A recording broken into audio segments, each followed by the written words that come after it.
had just spent hundreds and thousands on an education. I didn't even consider for the first 22 years of my life that I actually have an inner world, an inner voice. And not only did I not consider that, but I didn't consider that this inner voice can actually guide me. And all of the women, most of the time, they would just talk about their thoughts and their feelings. And I'd never really been around that. 5 years ago, I remember lying on my bed and I was crying because I was lost and I had no purpose, had no meaning in my life. And I had this broken relationship with my dad. My dad had just spent hundreds and thousands on an education. And I was lying there on my bed and my phone goes dead at midnight after watching hours of YouTube. It's what I used to do back then, every single night, just watch hours of YouTube. And my phone goes dead and I look up at the ceiling and I just had this thought of, what the hell am I doing? What am I doing with my life? Like, all I'm doing is I'm drinking alcohol, I'm smoking some weed, I'm watching YouTube, I'm watching gaming videos, and I'm just going to my job for a few hours in the day, and then coming back to my parents' house and I'm lying here and I'm just watching more YouTube. And it's like, what am I doing? And so if the future Jack, me right now, could go back and tell that younger Jack 5 years ago what to do and what to believe, what decisions to make, here are 12 things that I would tell my younger self. The first one is, and this is so difficult to see when you're going through it, but you have to always remember that you're exactly where you're meant to be. Even at that rock bottom where you have no idea what you want to do with your life or who you want to be, where you want to go, it's so hard to see that. But of course, with hindsight, years later, you can see things clearer, right? But it's so important that you don't just see things clearer with hindsight, but that you see them clear now, that you have to realize and understand you're exactly where you're meant to be. Do you think when the seed gets planted under the ground and it's buried, it's covered with soil, it's in pure darkness, that it's like, oh, I'm exactly where I'm meant to be? No, of course, the seed doesn't know that, but that's where its growth begins, in the darkness, at its rock bottom. The second thing I would tell myself is to seek meaning before money. There are so many coaches, business people online at the moment that are just selling money, like how to make 10K in a month, 50K in a month. I went from 0 to 100K, 100 billion, trillion dollars. And it's like, man, this is what we're being fed at the moment. Like, people from the age like 20s into their 30s are just being fed with money, money, money. You like do things, sacrifice money, work hard, fight. And it's like, man, that stuff is tiring. That stuff is exhausting. And I want to be a part of that new wave. And I think if this video has found you, that you want to move with that wave, who is working smarter, not harder, who is focused on meaning and not money. Because someone like Alex Hormozi, for example, who's this big business guy on the internet, one of the biggest entrepreneurs on the internet at the moment, he's really advocating for working hard, sacrificing long days, just work, and you're going to get money. And his number one thing is money. And I don't think Alex is a bad guy, but he's spoken openly about being empty and feeling unfulfilled and being unhappy. So you have to be careful of the people who you're watching, because they might have all the money that you want, and that's not a bad thing to have money. That's not what I'm saying. I'm saying money is a good thing, but if you're becoming exhausted, if you're becoming the person who you don't want to be to get that money, well, then that's something that you have to relook. The third thing I would tell my younger self is to trust your inner voice. Like, you do have an inner voice. Believe it. Believe that you actually have an inner voice. Because I know I didn't even consider for the first 22 years of my life that I actually have an inner world, an inner voice. And not only did I not consider that, but I didn't consider that this inner voice can actually guide me to where and what I want to do. And often what we're doing currently in our life and who we are being is driven by who other people think we are. So our whole lives we have let our identity be determined by other people. I know Myron Golden coined this term as your lie identity. So you've believed this lie about who you are. because only other people have told you, whether it's your parents, your friends, but you've never figured it out yourself. And that's why a lot of people go through most of their life without ever discovering who they really are. Because most people are afraid of this voice, because when you hear it, it requires you to change. And most people don't want to change.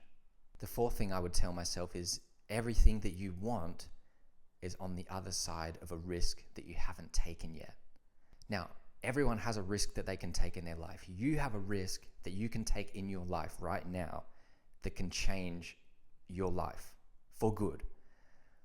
But what happens is, the longer that we leave this risk, here is the risk and here is the opportunity. And the longer that you leave these things, over time, risk and opportunity, they both go down like this until there's no risk.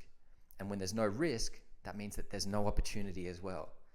So you have to try and catch it up here. You have to try and catch the risk when it's up here, because that's when the opportunity will also be at its biggest, or else those things, that window is going to close down on you, and then someone else is going to take that opportunity, that risk that you didn't take. Now, when someone takes a lot of risks, this person is known as a risk taker, right?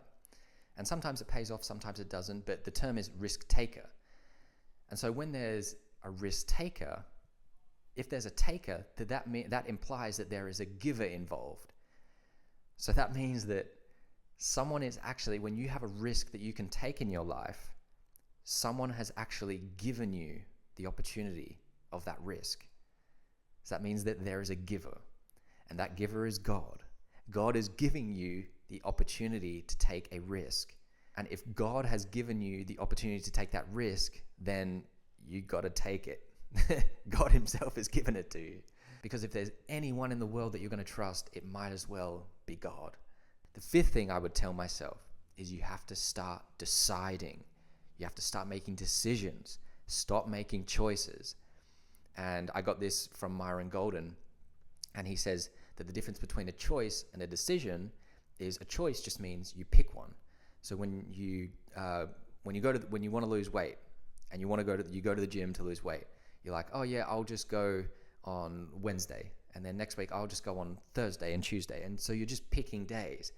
But when you decide, that means the word decide means de, which means of or from, and side means to cut or to kill. So when you decide, you kill off or you cut off all other possibilities that there can be. But of course, most people are choosing, right? Most people are making choices. So they're just, one day I'll go to the gym. I'll go to the gym this day now. I'll go to the gym this day now. But when you decide, okay, I'm going to decide on Monday, Wednesday, and Friday. That's it. All the time, every week. And so when you start making decisions, you start becoming committed. And you see, most people are making choices and are interested, right? People who make choices are just interested. But people who are making decisions are committed. I think it's the TV show Suits, when he goes into the interview and he gets asked by the interviewer, are you committed or are you interested in this job? Because there's a big difference. If you're just interested, it means you're just dabbling, you're just still thinking about it. But if you're committed, you're in there for the long run. It doesn't matter what's going to happen, you're in there. And so you have to learn to decide and be committed to whatever you're doing, whatever you choose to do. The sixth thing I would tell myself, you see that, 2 3s, is you have to separate from your familiar environment. Do not stay in your hometown. I heard this very successful entrepreneur talking the other day online, and he said, the best decision I ever made was getting out of my hometown. Because when you stay in your hometown, you only think small, right? If you stay in the same place, you think small. But when you go and see other things, when you see different things, your mind unlocks different pathways. So let me show you something on the board I've got next to me. Okay, so this word environment, you have to separate from your familiar environment. Now, what does environment actually mean? Well, environment equals to surround. So environment means to surround. Now let me show you what that actually looks like in a drawing. This is you. This is your environment. And no, that is not a fried egg. No, it is not a nipple. It is you in the middle, and if this is your surrounding, then this is all that you can see, right? You can't see past your surroundings. But when you go out of your surroundings, look how much space you have. You don't even know your limitations. You have all of this to explore. And that's the benefit of getting out of your familiar environment. I just wanted to show you that visually. The next one is that there are other people in the world. And well, of course there are other people in the world, right? But when you stay in this familiar land, you think, oh, the friends that I have now are like the friends that I'm going to have forever. Or the job that I have now, or the jobs that I know of are all the jobs I'm going to have forever. But the more that when you separate and from this familiar land to go into an unfamiliar land, an unfamiliar place, you start meeting new people. And these new people can turn you into a new person too. And not only can they do that, but they can also become some of your best friends, maybe even better friends than the ones that you've had in this familiar land for so long. Maybe you can meet more like-minded individuals, people who think differently, talk differently. I know when I traveled to the other side of Australia, I started getting into conversations with a lot of women because I stayed at a yoga retreat center, and all of the women, most of the time they would just talk about their thoughts and their feelings. And I'd never really been around that. Most of the time I was around guys who were just talking about things that are happening on the outside, like what's coming up soon, or I don't know, about girls or sport or whatever it is. But girls talked about their inner world, and that was super refreshing. But I would never have gotten into those conversations if I didn't leave my familiar environment and realize that there actually are other people in the world. The next thing I would tell myself is don't give in to temptations.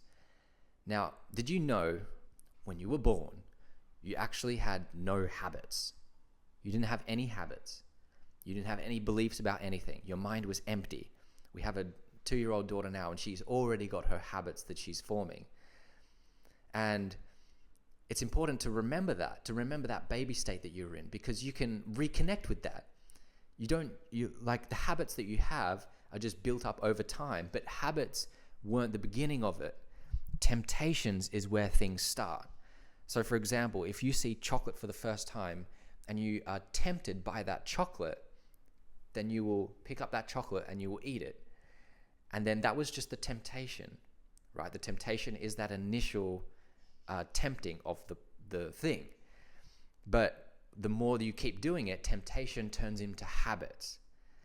And that's where things can get dangerous. It's okay to try things once and be tempted by things, but as soon as you turn them into habits, well, that's where it can get harder to break, right? Habits are very difficult to break. And so what temptations am I talking about? When I'm talking about your phone, the television, going to parties, drinking alcohol, smoking weed, having meaningless sex, watching porn, all of these things, gaming, all of these things are not for you. They will not be for your purpose. They won't be for your growth. They are just obstacles on the way to where you want to be and who you want to be. The next thing I would tell myself is to start living for who you can become, not for who you are. Start living for who you can become, not for who you are.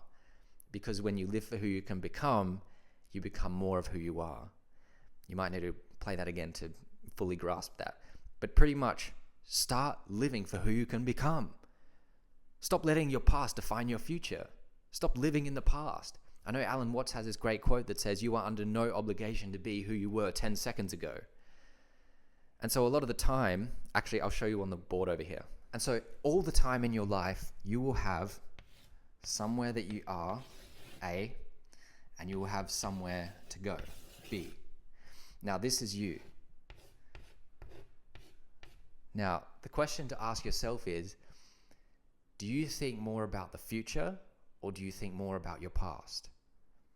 Because if you're thinking about the past, where you came from, then you will be looking this way, right? But if you're looking towards the future, you'll be looking the other way. Now, the problem people have is they're either looking both ways or they're mainly looking toward their past. And if you're trying to get to a different future, a different life, a change of life, a purpose in life, then you need to start looking this way. change the eyes as well. You need to start looking this way, more toward your future. Because if you keep looking that way and you're trying to walk this way, well, try and walk towards something while you're looking at two different things all the time. It's hard, right? It takes you longer. And that's exactly what happens when you are doing this. The next thing I'd tell myself, and this was a big one, that the relationship with your dad, the relationship with my dad, is a lot more important than you think. Now, of course, I didn't see this at the time. Our relationship was broken. We didn't talk to each other for a long time. We didn't touch each other for a long time. We lived under the same roof in the same house, and we barely touched each other. We weren't that kind to each other. And it was funny because when I transformed that relationship, when that relationship transformed, then other things in my life started transforming too. Because that was one of the closest things to my heart, that relationship with my dad. It's the same with you. The relationship with your parents is one of the closest things, maybe the closest thing to your heart. And so the incredible thing is that when I transformed this, well, I would tell my younger self that if you can transform this relationship with your dad, something you never thought would transform, then what else can you transform? What else can you change in your life? The next thing I would tell myself, and this is something important if you're wanting to go off and do something different or travel to a different place, an unfamiliar land like I spoke about before, and that thing is, don't let money hold you back. It held me back for some years because I thought, oh, I don't have enough money to go and travel, so I have to stay here, I have to work more, but I just got stuck in that cycle of just putting it off, just kept putting it off. And I was actually speaking to a girl recently, and she said, oh, I want to go to Italy. I want to travel to Italy, and I want to take photos because I'm into photography. And I said, that's amazing. Like, why don't you go? What's been stopping you from going? And she said, well, just money. I don't have enough money. And I said, you don't need much money when you know where to stay. And that's something I would tell my younger self too. You don't need much money if you know where to stay. I went to the other side of Australia with $10,000. And I stayed there for 9 months. And when I came back home, you know how much money I had? I had $9,700. Now, how is that possible? Because at the retreat center, the yoga retreat center that I was staying at, I was volunteering. I was just doing 20 hours a week of housekeeping and gardening, and all my accommodation was paid for. All of my food was paid for. And you only need accommodation and food to be able to survive, right? So if those things are paid for, well, then you have what you're looking for to find yourself and to find your purpose. You have that beautiful word, that 4-letter word starting with T. You get time. You get time to start slowing down and figuring things out. So just remember, if that's a possibility in your life right now, just remember that you don't need much money when you know where to stay. The next thing I would tell myself is so much of your life comes down to belief. So much of your life comes down to belief. If you believe that there is no better job, that there is no better life for you than you are currently living, then that is the life that you will live. That is the life that you will experience. But I'm telling you, there are 3 different types of beliefs that you will experience in your life if you're doing life right. The first is beliefs that are broken, right? People who break your beliefs. So people who actually challenge your view and you think they're actually onto something, so then you open up to their belief. The second type of belief is when beliefs are created. So when you actually experience something that creates a new belief in you. Like for example, the relationship with my dad. I believed for first 22 years of my life that our relationship would be the same, that it wouldn't change. And then I started creating this new belief that, well, I just flipped that and, oh, it can change. I know it can change. And then I started opening up to that new belief, and it did. It did happen. And that's the second type. So we have beliefs that get broken, and we have beliefs that you create. And the third type, I'm not going to say the most important, but it's definitely very important, is beliefs that you maintain. So for example, if there is something in your life that you believe in, whether that's you're very good at photography, or you're a very good artist, you're a very good sports person, you're a very good yoga teacher, but that there's something that you believe in, something that you've been gifted, that you really believe in. For me, it's writing. Then you have to maintain that belief. No matter who says what to you, you have to maintain that belief. The last thing I would tell myself is probably the most important thing, because it will keep you going for the rest of your life. Whatever you go through, the highs and the lows, this will keep you going. And that is that the combination of gratitude and perseverance is the key to you thriving in life.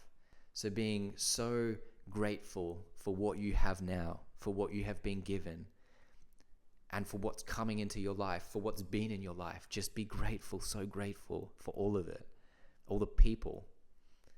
But don't get caught just being content and staying stagnant, because that's when growth stops, right? Growth requires perseverance.